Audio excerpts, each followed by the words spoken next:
France থেকে বাঁকুড়া এসে এক অভিনব অভিজ্ঞতার সাক্ষী হলেন বছর 40-এর এক ফরাসি ব্যক্তি সিপ্রিয়াম। প্যারিস থেকে প্রায় 1 ঘন্টা দূরত্বে তার বাড়ি। দেখতে ফিটফাট, প্রাণবন্ত স্বভাবের এই মানুষটির অন্যতম নেশা গান বাজনা। তবে ভারতের মাটিতে পা রেখেই তিনি এমন এক দৃশ্য দেখলেন যা তার কাছে একেবারেই নতুন এবং অবাক করা। বাঁকুড়ায় এসে তিনি প্রথমবার প্রত্যক্ষ করলেন বিশ্বের বৃহত্তম গণতন্ত্রের একটি রাজ্যের ভোট গণনার দিন। চারপাশে উৎসবের আমেজ, মানুষের উচ্ছ্বাস আর একসাথে আনন্দ উদযাপনের এক দৃশ্য তাকে মুগ্ধ করে।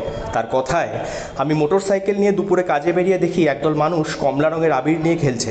সবাই খুব আনন্দ করছে, চারিদিকে শব্দবাজির আওয়াজ। Okay, so today was the election counting day. Yeah. So, what was your experience? My experience, I was on the road with my bike today, and I saw a lot of guys who are painted in orange everywhere. Yes. So that was crazy.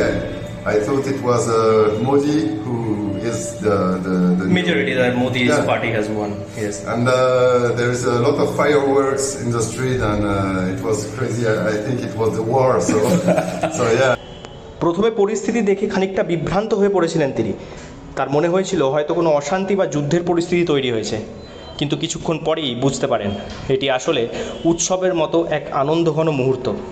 ভোটের ফলাফলকে ঘিরে মানুষের উচ্ছ্বাস, এই পরিবর্তন তাকে যেমন স্বস্তি দেয় তেমনই গভীরভাবে স্পর্শ করে।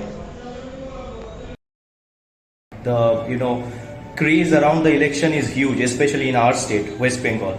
So, like, have you ever experienced this kind of craze in your country? Well, no. In my country, we don't. There is no sign when someone win.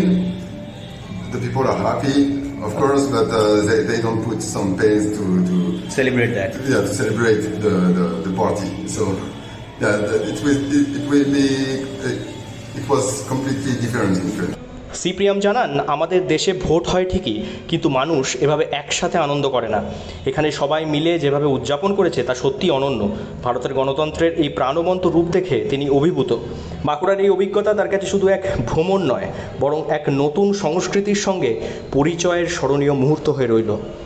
Bankura থেকে নীলাঞ্জন ব্যানার্জির রিপোর্ট, লোকাল 18 বাংলা।